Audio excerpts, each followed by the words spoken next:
So next up, we have Lee Holden, Master of Qi. He is a prolific Qi Gong teacher. He's an author. He's a father. He is an acupuncturist, Chinese medicine person, and he's also a TV personality. He's been on like PBS and NBC and Good Morning America and all kinds of stuff.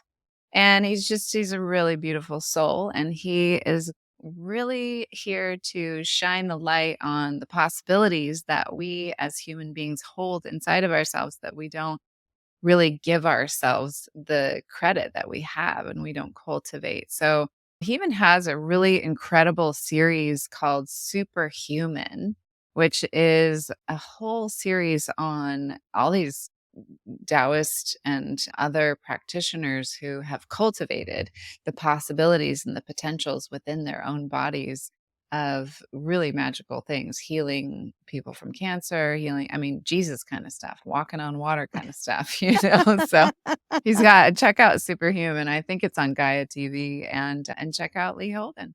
Lee Holden, what a beautiful man. He really just gave all of us such great, grounded, sound advice on how to have more energy for our life. Who could use some more energy? Right? I can, you can, you can, you can, you can, you can. I see you all out there. There's not a single one of us who doesn't want more energy. And Lee Holden breaks it down and really helps us see parenting in a different way, helps us see living our lives, addressing depression and anxiety in different ways. So you know what to do, my sisters, my brothers, my humans out there.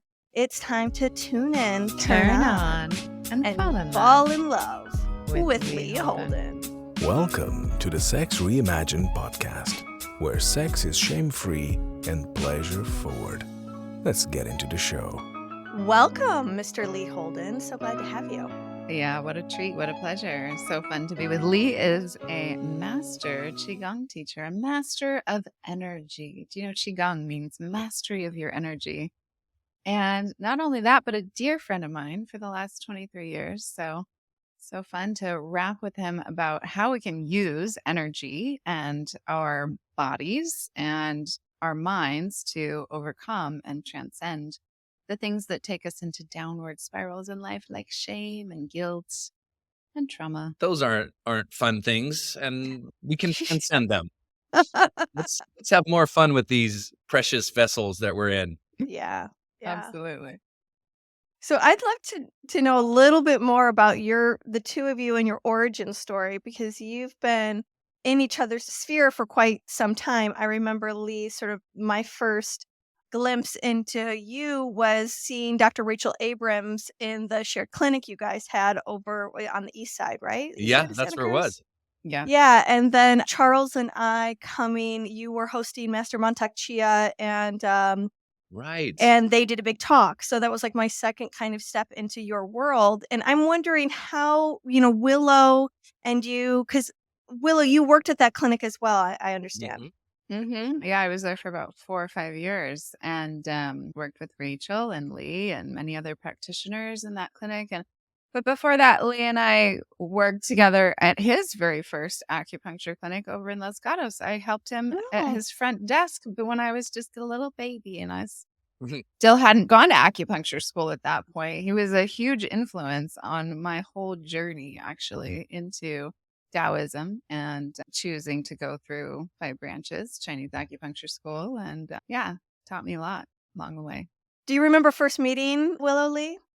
I absolutely do. I met Willow at a friend's house, and if I remember right, she was doing some sort of stretching routine on the couch.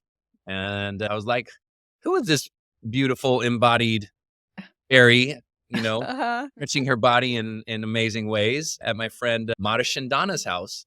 And then Willow and I became friends, and I think she came to some of my Qigong classes. And Willow was in my very first Qigong teacher training at Mount Madonna, beautiful retreat center up in Northern California. Yeah. And from there I did many more teacher trainings and classes, and Willow participated in many of those trainings. And we've been friends, colleagues ever since. Cool. Yeah. And I know, Willow, you were a doula for a while, right? And you were even at the births of some of Lee's children? Yeah, his twins who are now 15. Wow.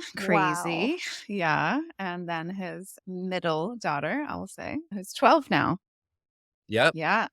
It's hard to believe. 15 Wow. and 12. Yeah. Seems like yesterday those little It really dropping does. into the world. Yeah. Wow. So you guys have sort of been, in each other's orbit through many different chapters in your life. That's really We, cool. sh- we Yeah. sure have Yeah. Yeah. many, many beautiful experiences. Yeah. Mhm. Yeah, for sure. So, Lee, who's been one of your, most significant mentors in the work that you do? I would definitely say Master Mantak Chia was a huge influence in my life. I started studying with him at UC Berkeley when I was just a poor college student, learning psychology and very dismayed by what I was learning. And I was like, wow, I'm in year 2 or 3 and I still haven't learned one technique on how to feel better. Wow. I wonder what's going on here. And so I was skipping this class. I remember it very clearly. It was the study of human personality, or the psychology of human personality, which sounds really good, And the very first lecture, the teacher read from the book the whole entire 2 My hours. God, Oh my so boring. It was the opposite of personality. So by class 3, I'm like, this is so dry and boring. I am going to skip class and go to that cool spiritual bookstore called Shambhala Books on Telegraph Avenue. Wow. Yeah. One of those places where you open the door and the incense hits you in the face. Yes. And you're just, wow, I'm in a magical land. Yeah. And I purchased Transform Stress into Vitality by Mantak Chia. Mhm. And I actually got 3 of his books, Transform Stress into Vitality, Taoist Secrets to Cultivating Sexual Energy, Mhm. and Awakening Healing Energy by the Tao.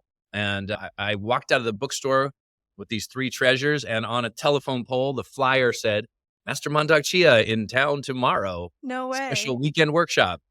And I was like, okay, universe, I'm going.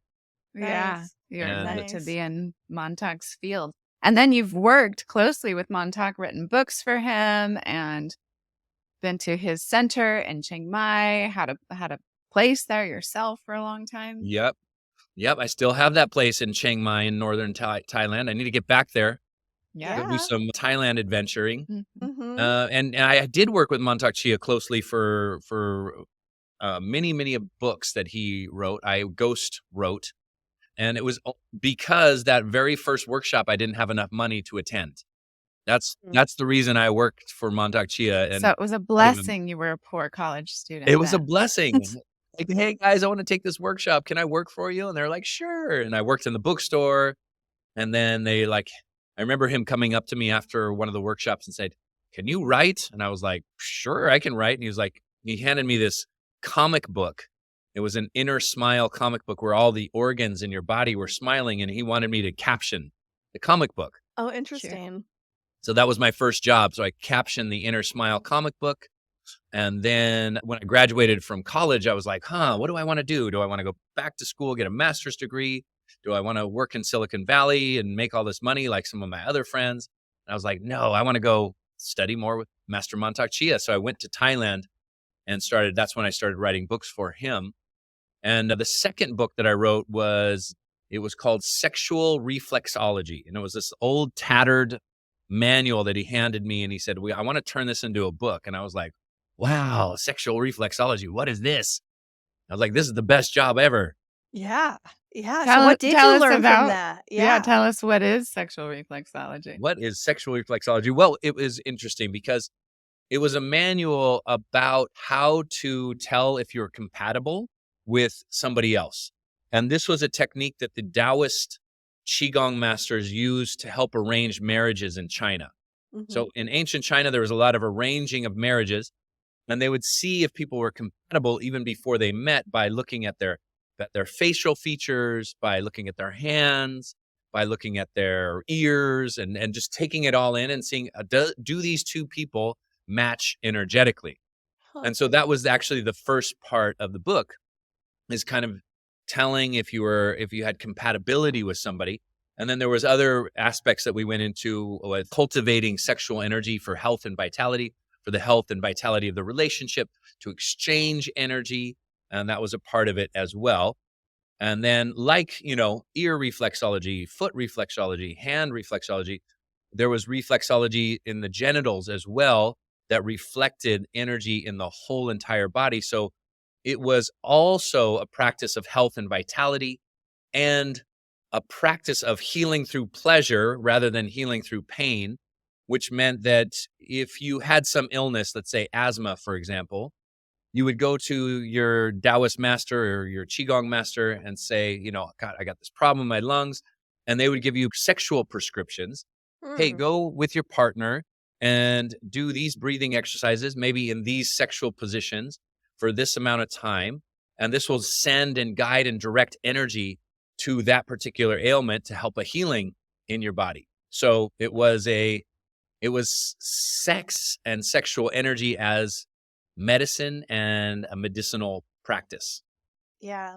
And as I understand it, the sexual reflexology matches male and female. So the lingam, like let's say the glands of the lingam, the head of the cock is the heart, and then way back in the vagina is toward the cervix is the heart, right? Mm-hmm. And then further out on the outer edge of the lingam is like the pineal gland, the pituitary, thymus gland, and then that's more toward the entry Introitus. point of the vagina. Yeah, the introitus. So, and then with all these different sexual sort of protocols or different positions, it is very, very interesting, very specific. They would, for asthma, let's say, or for bladder infections or for any kind of ailment that somebody might have, they would say, okay, get in this position, do this many deep thrusts versus shallow thrusts to get these different like parts of the Remedies. lingam and the vagina activated. It's a beautiful system because it brings sexuality into healing and into the sacred and out of the, let's say, the profane, and just like, how do I connect and do this beautiful act and cultivate this energy with my partner who I love and enjoy? So it was a really beautiful practice and just kind of one aspect of Taoist energy cultivation. And it was much more fun to heal that way than, let's say, going and getting surgery. I mean, Yeah. let's I face love it. how or integrated. medicine, like a shot or something. Yeah, Right. right? Yeah. It's really cool to see how just the possibility of using our sexual energy could be integrated as a holistic approach for our health, our well-being, our vitality. But if I was playing the devil's advocate here, there is a clinical aspect to the whole prescriptive idea, right? It's like, okay, how many short versus deep thrusts? Yeah. Where to aim? There's sort of a prescriptive, clinical, performative thing that is also sort of a side note to the Yeah. whole idea. So it's I kind of like, you really have to engage at this idea of sex as medicine. yeah. And When it's kind of connected to like, that heartfelt place you were just describing, Lee. So it yeah, isn't clinical. exactly. It's like, honey, the doctor said we got to do this. And she's, oh man, again. 3 to the right, 4 to the left. Honey, it's my lungs. Come on, do it for my lungs. Yeah, that's really cool. That's really I think sweet. there's really a lot of value in having, like, I think about Qi Gong as a white tantra practice. When we look at tantric perspective, we've got white tantric practice, which is cultivating your own energy moving through your meridians and having these certain levels of openness within your own system. And then you bring it to a red tantric practice, which is with another person. And then you're matching that, energy systems together and starting to blend and move energy through each other's meridians. And so that can be really powerful. So I think that it's so important to have that self-cultivation practice, whether it's a Qigong practice, a Tai Chi, yoga, running, swimming, anything, really, anything that moves energy, any kind of breath or movement is going to move and cultivate your stagnant Qi, bring more vitality and spaciousness to your body. And then you have a greater capacity when you come into union with your partner. And, even if it's for fertility or if it's for, healing the lungs or whatever, I think that having that foundation is so key. Yeah. And I think also cornerstone of cultivating energy and sexual energy is that it's preventative. It is good for you. It is healthy, not only healthy for your body, but it's healthy for your relationship and the connection. So kind of always in the background is, how do we connect these very powerful energy centers, our heart energy, our love, our compassion, both to ourselves, self-kindness, self-compassion, self-love. And then, like Willow was saying, I'm cultivating my energy as best I can to its highest vibration, to its highest level. And then from that place, sharing it with my partner. And then you're really into deep healing work as well as deep preventative work, Mm, which is also the foundation of Chinese medicine, which is prevention. And if we are right. healing and bringing healing energy into our relationship, that prevents a lot of problems, because our loving relationships can be, some of the most stressful things in those lives, Indeed. unfortunately. I know. Like, what? It does kind of seem like a little bit of booga booga on the human existence. It's It like does, you have right? this Yeah. thing called like falling in love, and where when you're first, the first ooh la la years when they bring out the best in you. You like who you are because you like who they are. And Yeah. then after a while, you start to bring out the worst in each other. And so I'm wondering, like, if there's been a time in your life where you were facing an obstacle to overcome, and there's been something about your practice that brought you back to essence or brought you back to that place of, real purity of being this human spirit, wanting this beautiful life, but something happens to distort that and how you drew on your practice to get you through. Mm. I mean, I think it is through adversity that we get stronger, and through our challenges that we become, tempered through the life's fires to be our best selves. And I think there's plenty of opportunities for that in a daily basis, whether it's small little stresses and how we overcome those. And do we have enough energy? I always think that if we are full with energy, we rise to the occasion. Mm, And when we're depleted, we tend to get overwhelmed by even the littlest things. right. And so energy cultivation can be seen as such a powerful tool for resiliency, whether it's a big transformative thing in your life, like going through a divorce, or, having a child. These are big things. Maybe one's positive, one's negative, like, sort of seen as, but they're both going to require a lot of energy. And I think when we have more energy, we handle life's stressors with much more grace and ease and effortless Right. flow. And I would Yes. say, those kind of things like having kids and going through a divorce. I would say going through a divorce was a really challenging time in my life. And I really needed to lean into my practice because it was uncertain what's going to happen. What about these beautiful babies that we have? How are we going to deal with that? And so I felt like as those challenges arose, I really leaned into my practice Okay. so that I could, you know, face the unknown with more grace and flow rather than resistance and tension. And it worked Yeah. out really well. It worked out really, really well for me. We moved through that challenge and we're great friends now, and, co-parenting in a beautiful way. But it took a little bit of, getting through the bumpy parts of the road with some deep breaths.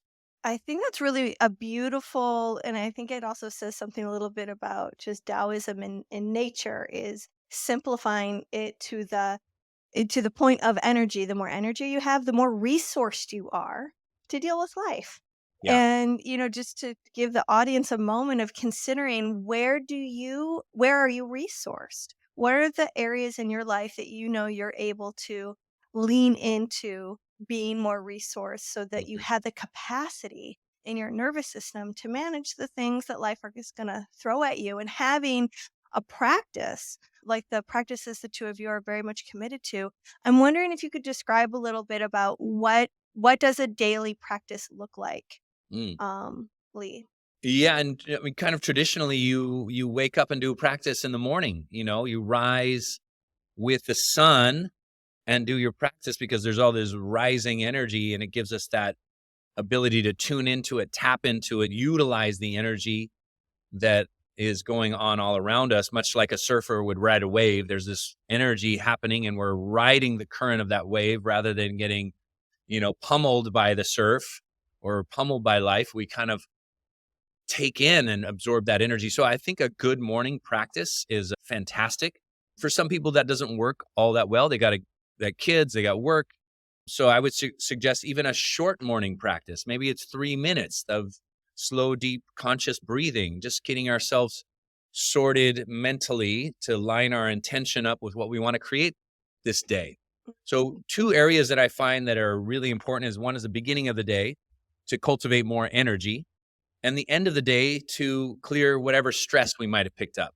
And if we do that each and every day, we really give ourselves the opportunity to show up in the best possible way, because accumulation of stress creates depletion and creates all kinds of illness. And if we can clear that, towards the end of the day, or do some practices of clearing and purging and some practices where we strengthen and tonify our energy, we will have dramatically different outcomes than if we didn't. I love that.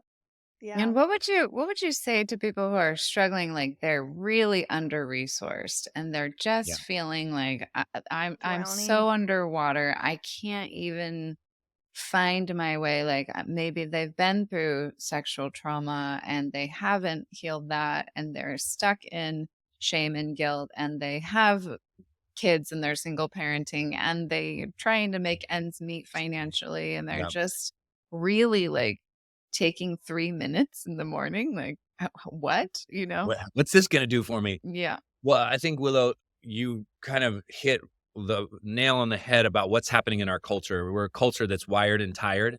Mhm. We are chronically under-resourced, where we just don't have enough energy. So I kind of give people like an energy scale from like a -10 to a 10.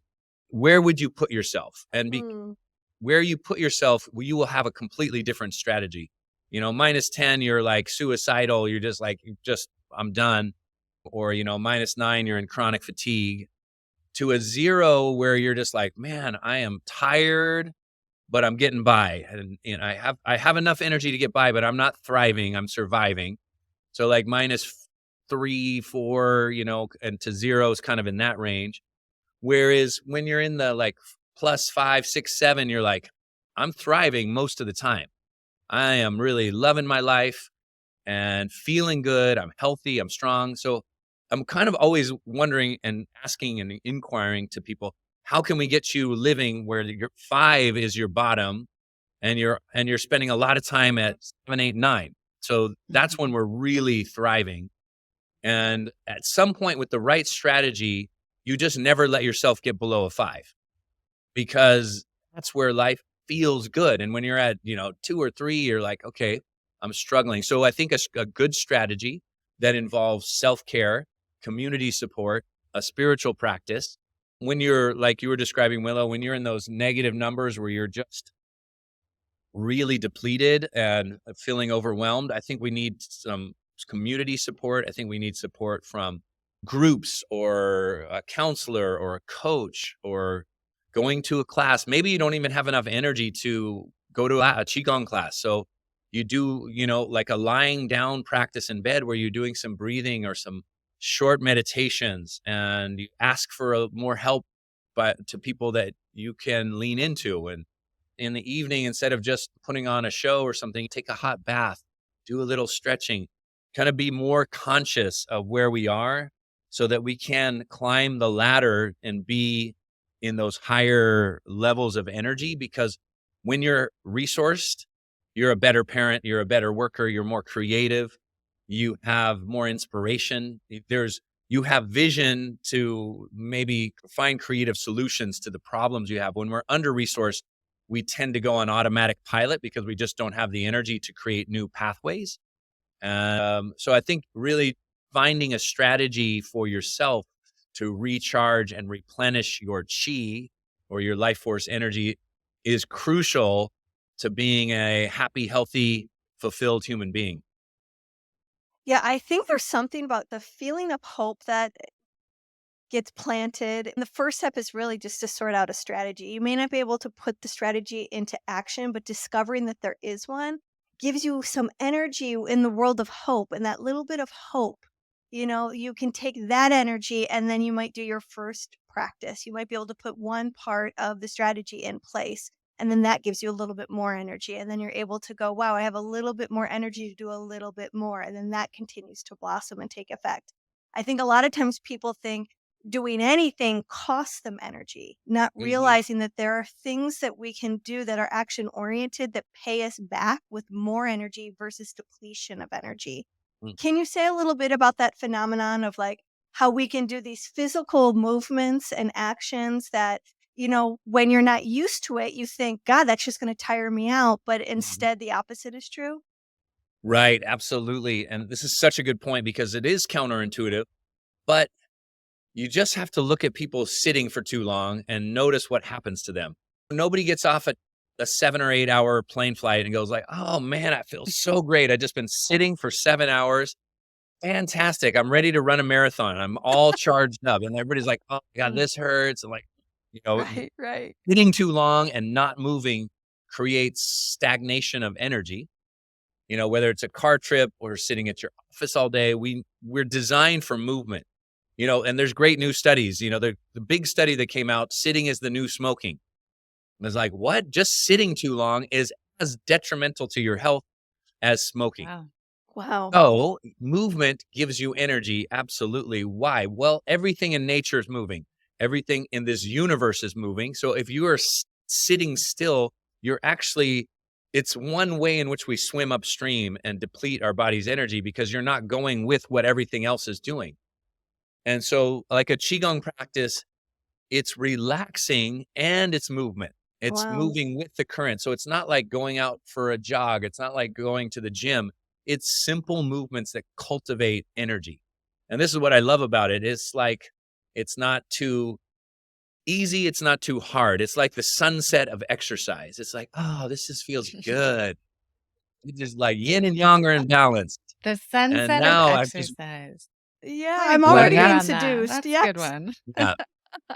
Qi Gong is the sunset of exercise, guys. Love that. Can you have a For glass some of of you, it's wine with that sunrise of sunset? Right. Can we have a glass of Does wine? it come with cheese and crackers? Well, funny enough, people, when I owned the Santa Cruz Chi Center, Cheese. people asked if we had wine there. Oh, Because of the cheese center. Wine and cheese, huh? Oh, no, Tea Center. that's a riot. Oh, God. Wow. Yeah, that's a good sell, actually. Yeah. I am one of those people that I don't need to constantly be moving to feel relaxed. I'm very happy sitting. I'm a good sitter. Good I sitter. can sit Oh, and stay focused. She sure and, can. and my My husband God. cannot sit still at all. We've been in Maui, and it's been really funny Amazing. to like watch us both at the beach because I'm just happy as a clam, Just sitting there. sitting, reading my book, feeling the breezes. And Matt has to get up and go on a walk like every 10 minutes. I'm like, how many walks can you go on? And then 2.5 hour, 7 walks. Well, good for you. Have fun. I'm going to sit right here. You'll know where to find me. Matt and I would be good partners on vacation. Would because you? when I go on vacation, I got to go do something. I got to go see something. I got to go on some Right. adventure. But then, Leah, after I do that, then I can relax. Then can Like, you chill and just I'm way enjoy better the at view? relaxing once I've done some adventure. Well, I could say that like this conversation is really actually motivating me to want to get up with the sun. We have been getting up earlier, and I love this idea of rising with the day and to being more connected to nature and to actually have it be more of this feeling of flow, because there's a feeling inside that arises. It's like I get to.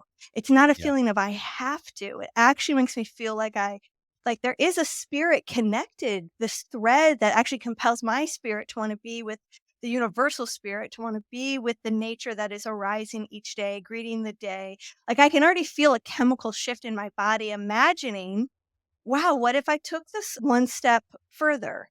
Because like a door is opening, I can feel it in my body. And to be able to notice those doors opening when you feel inspired by other Yeah. people, I think is also part of the spark of going, let me see if I can follow that energy that's opening something inside, right? Mhm. Absolutely. I think you would, if you enjoy relaxing, then Qigong is the exercise program of relaxation. And so, I think How a lot of us interesting. struggle. We don't all have enough time to go to the gym, a yoga class, and a mindful meditation. And a Qigong practice combines all of that into like one cohesive, creative practice. So you do get some exercise, you do stretch out your muscles, and you get this beautiful flowing mindfulness practice all in one. which helps you to cultivate energy. And as far as I know, when I ask people how their energy is, most people, I'm saying in the 90%, want more energy. Right. It's like, if you ask anybody, hey, you want some extra money? I'd be like, sure, yeah, absolutely. You want more energy? Absolutely, we want more energy. Right. And so Qigong is a practice that really helps to give us more energy, the feeling of more energy, and the right kind of energy for the right time. So we want the get up and go energy in the morning, and then we want the calm, relax, unwind energy maybe in the evening so that we can sleep really well, so that when we wake up, we have more energy to get up and go. So it's very important in energy cultivation that we have both yin and yang. Yin and yang, meaning yang is the go energy of action, which we tend to think of as energy. But there's the other side that's vitally important. It's the yin energy, the ability to be able to relax and unwind. And so I made a comment, wired and tired. Most people have energy in the wrong place. So their yang energy is in their head. So they creates overthinking. And even though you might be exhausted, you can't sleep because your mind is too active. And so Right. this just shows us, energy isn't balanced or harmonized in my system. I need to get the yang energy that's agitating my mind down. I need to get the calm energy up into my mind so that my mind is calm and my body's energized. And that's the state that we all feel our best selves in, and that will lead to, let's say, flow or ease as we go about our days. That wired and tired also reminds me of depressed and Mhm. anxious. Yes. And like when Yep. we're depressed, right, we're lacking energy. We actually feel pressed into, like there's something pressing on Mm, us that's often suppressing our energy. yeah. Then with anxiety, we often feel like we have a surplus of the kind of energy that feels horrible, that is just, giving us these feelings of wanting to escape a lot of discomfort. And then you would want that calming, energy, well, of just being able to step into a place where your nervous system gets to relax and settle Mm, down. So I think when we're looking at like shame, depression, trauma, we're often suffering from oftentimes a mix of depression and anxiety. So I mhm. love that this is also sort of speaking to those two reactions that the body has when we're trying to resolve something that's been painful, and how this could kind of give us the resource we need to maybe either face it and resolve it, overcome it in some form or nature. It takes energy to heal. Like we need to have enough resource to heal. If we're overcoming sexual trauma or shame, or if we're trying to break out of some old paradigm or belief system that is no longer serving us, it does require energy to do that. And as Lee was saying, like we need energy in order to get good rest. We need spaciousness in order to be able to fall asleep. And then we want our cortisol rising in the morning. We want that yang qi coming up in the morning.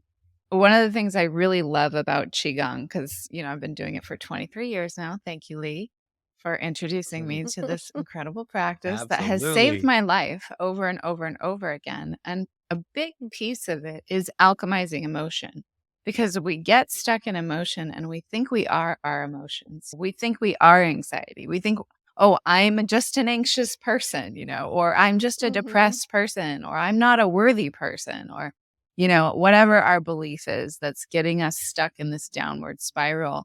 And that's one of the powerful things about Qigong is like we use breath, we use movement, we use vibration and frequency to break out of the experience of being one of those emotions and into the experience of being the Tao, being spaciousness, being the isness, being not so attached to what we think we are. Mm. Such a good point, too, because what are we self-identifying with often is an emotion. So then we don't have space between who we are and what we're feeling. And to have a practice that gives you that space and just say, oh, that is just an emotion. And every emotion has a time horizon. It's going to have a start and it's going to finish. And we say, okay, it doesn't have to be so serious. I don't have to lock into this and label it as good or bad, or I could just feel it and experience it and then just kind of witness it passing.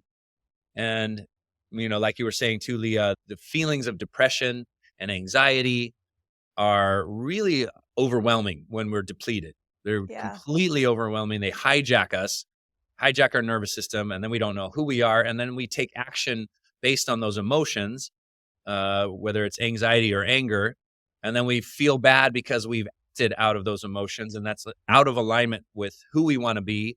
And it becomes very challenging to navigate that territory. And one of the things in Qigong that will help, like Willow was saying, it gives you spaciousness to respond rather than react. And then it gives you the ability to see emotions as energy.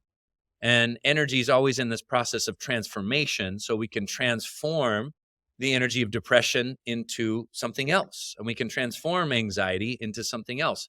Well, how do we do that? Well, quite simply, you can move the energy with breath, body, or mind, change our perspective, think about something else. The simplest way is to move our bodies into a different position. And what we'll see as we start studying Qigong is that each emotion has a particular breathing pattern and a particular posture. So somebody who's Interesting. depressed is always going to sit in a particular way, and their shape of their body will change to fit that emotion, and their breathing will change.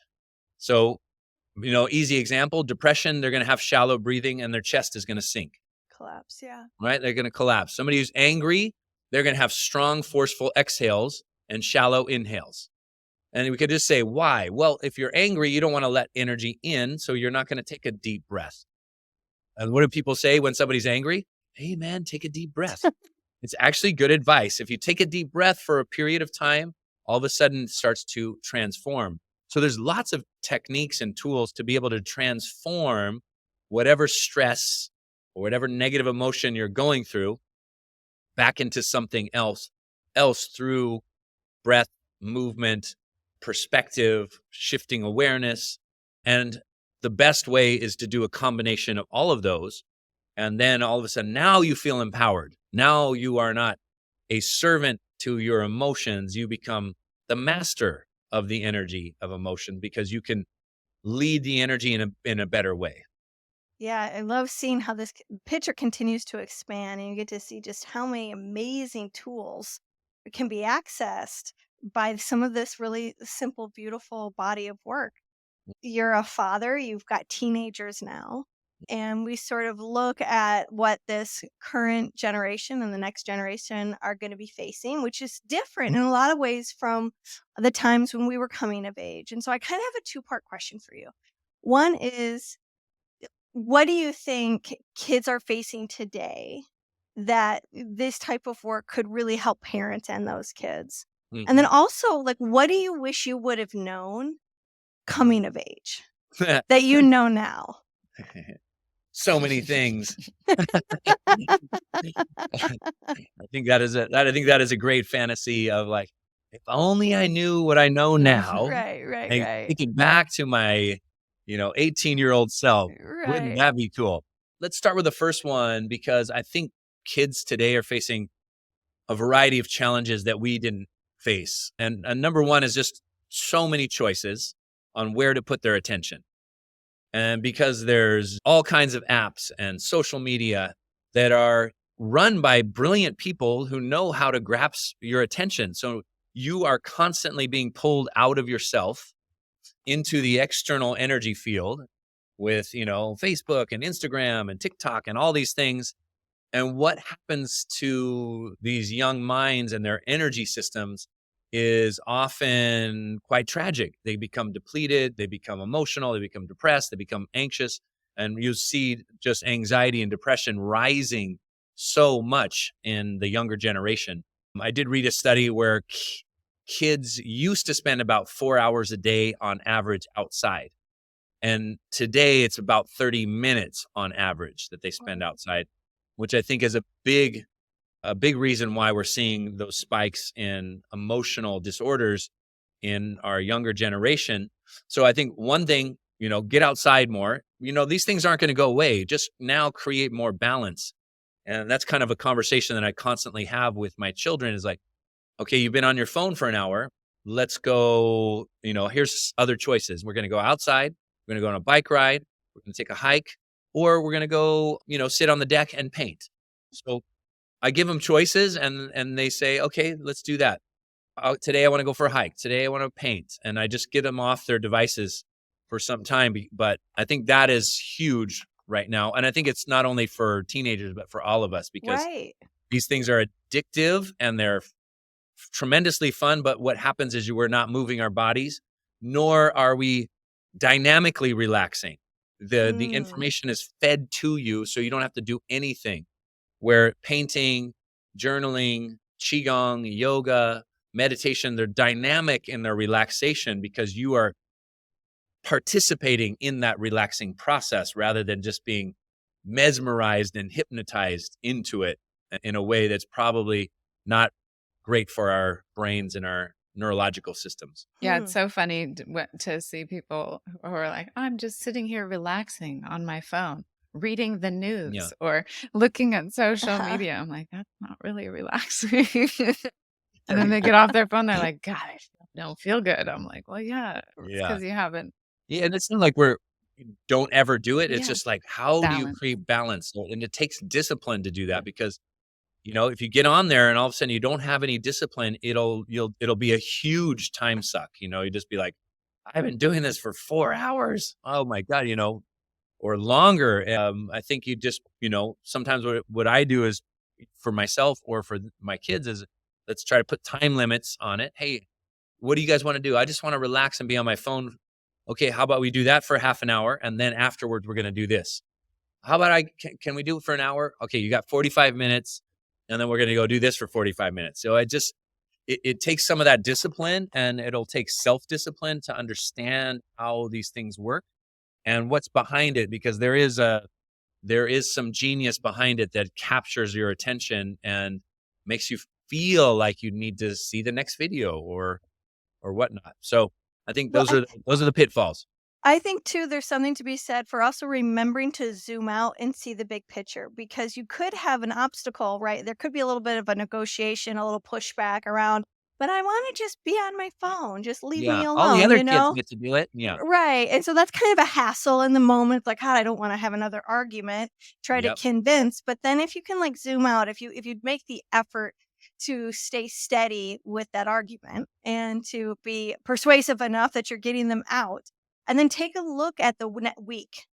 How is your kid doing if you zoom out? How's their energy? How are they sleeping at night? What's changed at school? Are they more harmonic with their siblings? Kind of interesting to see what are the other bigger consequences that make that little fight to get them to do the thing that's good for them worth it, so that that you're capitalizing on a bigger picture. And sometimes I think we need to remember that when we have to sort of face that pushback a little bit, because sometimes we're like not up for it either. Like, I don't want to. No, yeah, absolutely. Nobody wants to fight. Nobody wants to fight a teenager. They're way better at it. A lot more energy for fighting. That zooming out is super important. It's what Willow was saying about spaciousness, is just to have that altitude to be able to see the big picture, to, pick and choose where you need to insert yourself and where you don't. And to, to set up some structure that is conducive to thriving, and set up structures for yourselves to thrive, where it's like, hey, I don't necessarily feel like getting up and doing a practice because I'm tired. I'd rather just sit and drink a cup of coffee and scroll through the news feed. But if you structure it where you're like, okay, I'm going to get up and I'm going to make myself do 20 minutes in the morning. Rarely are people like, oh man, I wish I would have spent more time on my social media. Right. Never. I was like, last year, I wish I would have spent a lot more time on Snapchat and TikTok. Right. No, we would I wish I played more guitar. I wish I'd learned that skill. I wish I did that. So we can set up some structures that enable certain behaviors. So, get what you want and what your priorities are in your calendar. Set up a system where like, okay, it's 8:30 in the morning. This is my Qigong time. This is my meditation time. It's 7 p.m. at night. This is my time where I connect with my partner and we do some breathing and we share some energy together. And, it's often the easiest way out isn't the most beneficial to thriving. So do your kids, curious if your kids, have they adopted? Do they enjoy Qigong? Do they rebel against it? What's their... That is a great question. they do their own version of Qigong. I'll come into their room and they're doing some movement practice, or sometimes I'm just so surprised. I walked into my twins' room and they had a spread of tarot cards. And they were with their friends and they were lying down and they were sending each other energy and they had crystals on their foreheads. And I was like, that's cool. Okay. And there's like all kinds of trippy music playing. Your girls grew perfect. up, with you as their dad. So like doing Qigong. I mean, there's so many great pictures of Lee with his girls, doing movement Really? and holding that. But if I say, come on, guys, let's go do some Qigong. And they're like, oh, no, can we do it later? I got homework. I got this. My friends are coming over. What I do is I usually ask them what they want to do. We want to have this friend over. We want to spend the night here. We want to do that. I was like, great. Okay. So in order for that to happen, I'm going to say yes to that. How about you guys say yes to, 30 minutes of Qigong and a hike in nature? And they're like, cool, great. Right. That's So great. I try to find win-wins in negotiating rather than trying to, like holding too much power over them and as a negative, but make it two positives. And Right, it's your beautiful. girls they're super healthy, very well adjusted, and you have a really close, open relationship with them. But not everyone has that with their parents, and not everyone has that with their kids. And Yep. I think that we're still living in a world where it's not possible for anyone to grow up and not have the experience of being guilted or shamed at some point by a teacher, by a parent, by a peer.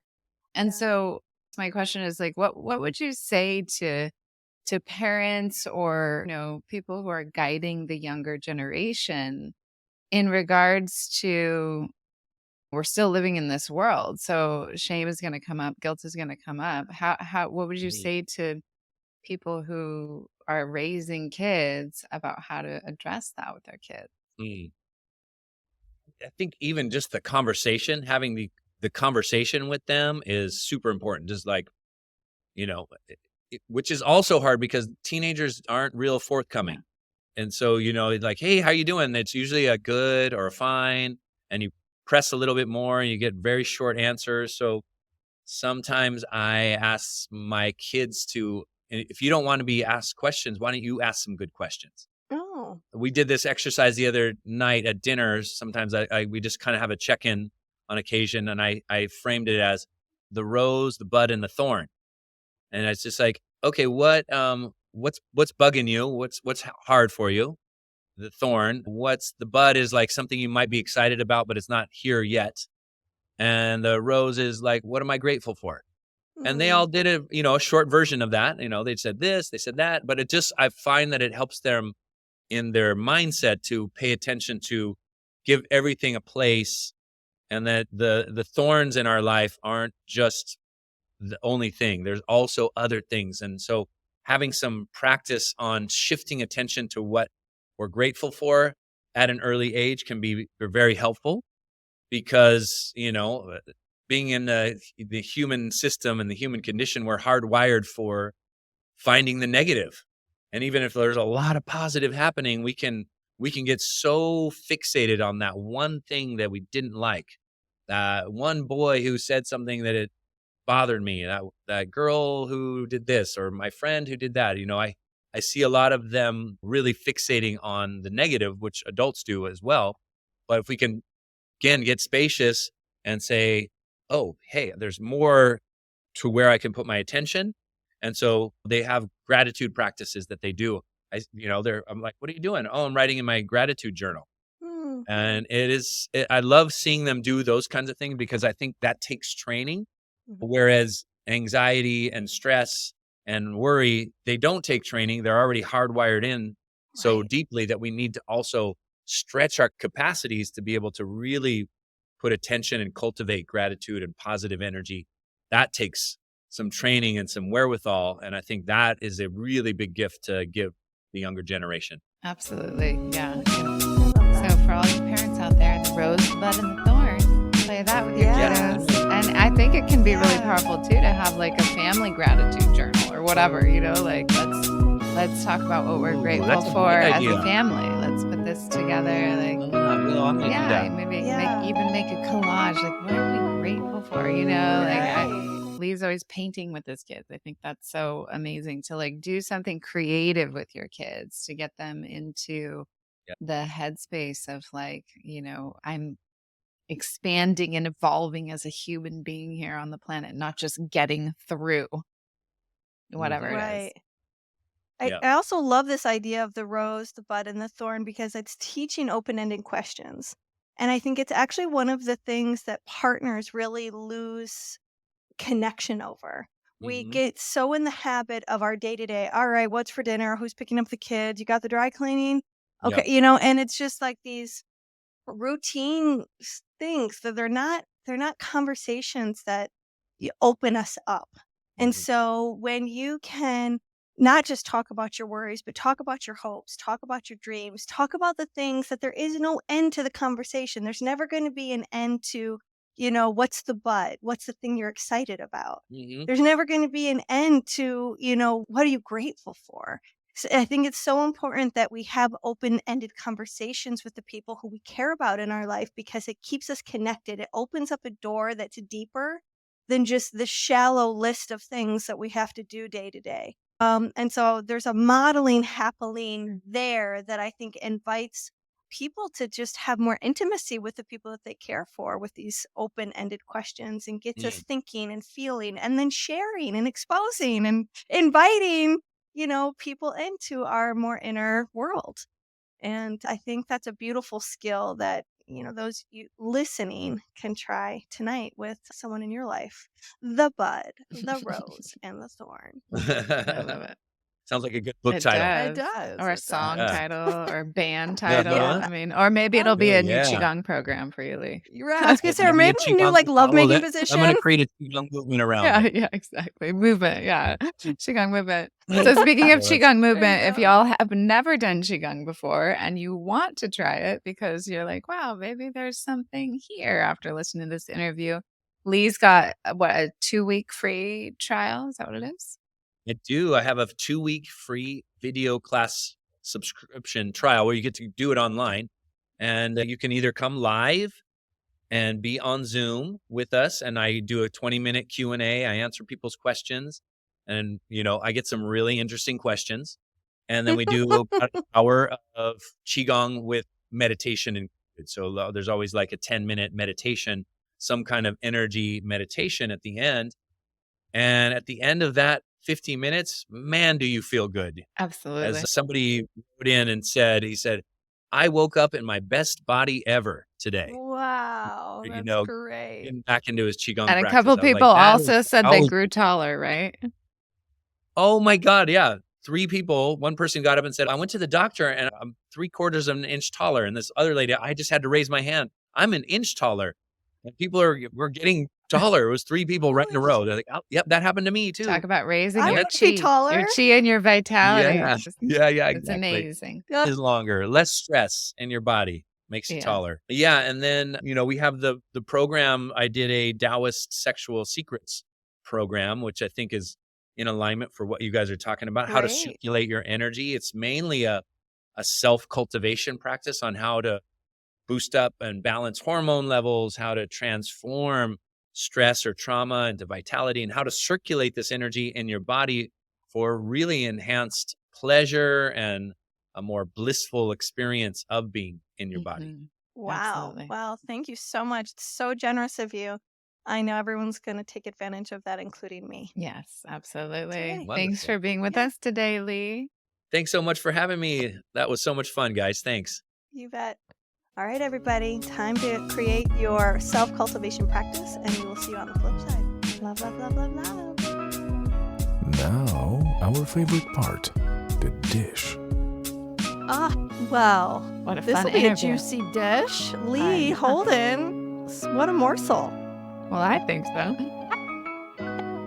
Oh my gosh. He's been such a huge influence on my life and my path and my journey. And yeah, such a big part of my life. My first Taoist teacher. And Wow. still one of my Taoist teachers after 23 years.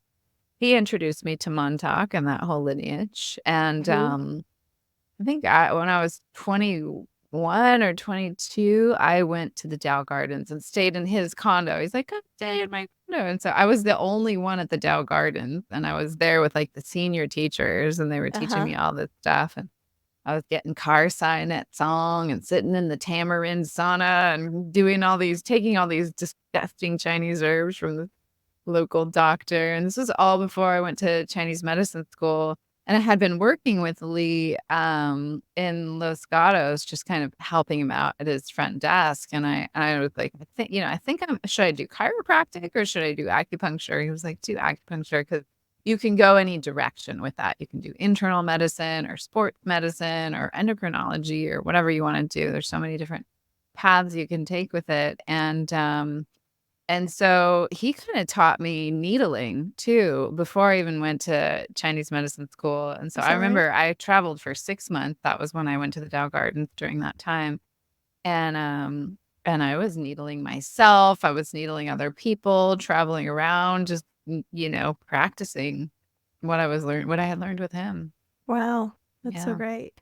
Yeah, we were just talking about how you can see the reasons why Lee's done so well in this industry, because he's able to communicate so well in a very relatable way.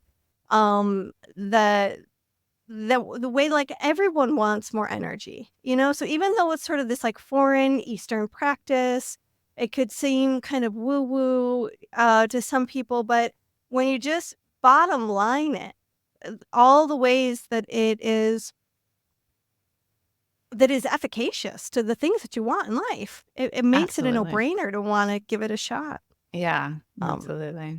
Yeah. I mean, I don't think anyone has described Qi Gong the way he has that's convinced me to like take it on a more serious test drive. I've dabbled a little bit here and a little bit there, but this is like he really opened a door that makes me excited to walk through. And so I can only imagine that so many other listeners are having the same experience. Yay, that's so exciting. More people on the Qigong train. Yeah. And I can really see it being something me and Matt do together, Oh, you guys a shared would love. experience that we would both really, really love. Yeah. And as I said in the interview, it really is a white tantric practice. Yeah. It really is. Like, and I love to do it out on the cliffs, by the ocean, in a forest. I love to do it Yes. out in nature. And I do that a lot. And it's like I get so much energy from nature that way, because you're basically drinking it in. You're drinking it into Right. different glands in your bodies, your adrenal glands, your pineal gland, your thyroid, these places in your body that tend to just kind of sit dormantly and stagnate. You can actually just use breath and movement and intention to drink in more resource, more chi and more energy from the nature that's all around you. And it's so funny because I've watched this. I've watched you do this, and I was like, oh, it's so beautiful for her. It could be beautiful It'd be nice to be that beautiful too, But I'm having a really great time just sitting right here. Yeah, sitting is good too. But I don't know, there's something that he said that really sort of, kind of turned it around for me to go, right, this is not only relaxing, but it is energizing. And that kind of turns the sitting thing on its head.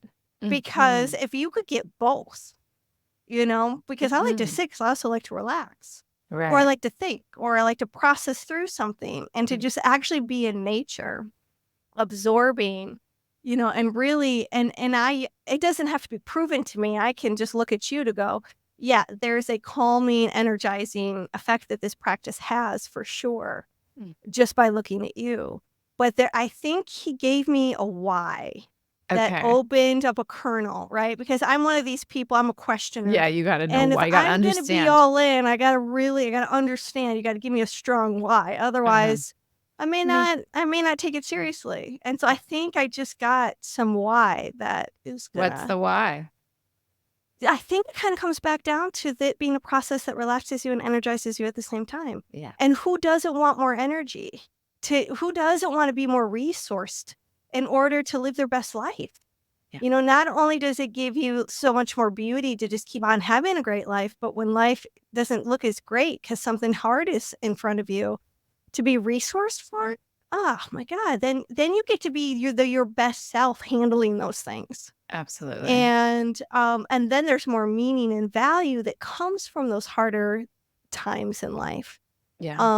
And sometimes I feel like I tend to be a very fiery person, and so some things there's a lot going on or there's nothing going on. I do a lot of like polar opposite stuff. Mhm. And I'm okay with that. I don't have a lot of judgment about that, just me being one of those flavors. But because it's not necessarily like I don't equate it as being good or bad. Right. It's just there are times where I am like creative and still and I want to cook and I want to rest. And then there are times when I could care less about cooking and I just want to get shit done. Yeah. And so it's just the way that my energy kind of revs and chills. Mm-hmm. But I like the idea of finding out who am I having more energy for both those different ways of Leah. You know, like what Yes. will the creative, more chill Leah create and do and be? Yeah. Even more of that. And then what about the Leah that's like limitless and her potential to create form? Like what more will evolve inside of me? Who will I be with even more resourced self to apply to those things? And I imagine that the switch from one to the other Leah will only just be more graceful, will have a little more ease, will be less a little turbulent. Is it okay that I'm going into the next phase? Ding, ding, ding. Right? Because it can Totally. be a little Yeah. crunchy as I go from high volume Leah to more chill, restful Leah. Right. Sometimes I wrestle with, is it okay that I'm not putting out as much? Yeah, I think that's one of it's the so powerful fascinating. things that a practice like this will give you is like the transitions get to be more graceful and more easeful.